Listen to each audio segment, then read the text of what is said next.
Ultime question, elle concerne maintenant les relations avec le CSA.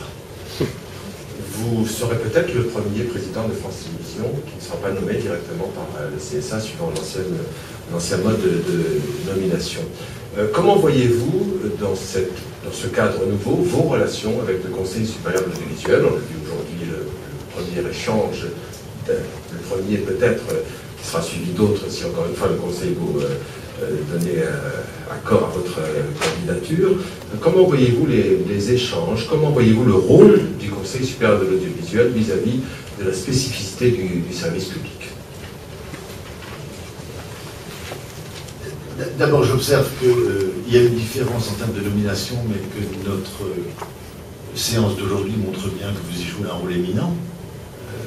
Et donc, de ce point de vue-là, le fait que je puisse échanger avec vous aujourd'hui montre bien que à l'origine même de mon éventuelle nomination, il y a bien déjà la présence du CSA et un échange avec le CSA.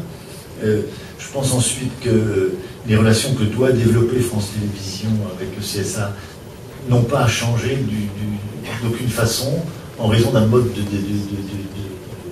nomination différent. Enfin, je ne vois pas en quoi aujourd'hui le régulateur et ses missions importantes sur les sujets que j'ai eu l'occasion d'aborder avec vous pourrait voir son rôle diminuer ou altérer parce que la nomination a quelque peu changé. Ça n'a rien à voir. Ce dont nous parlons là, ce sont des sujets d'ordre public, des sujets qui, encore une fois, traitent du rapport d'un média à la nation et qui dépassent très très largement la question de la nomination du dirigeant. Je crois avoir, dans ma pratique, lorsque j'étais directeur général de France 3, réussi à travailler de façon confiante et soutenue avec le CSA et je n'en changerai absolument pas.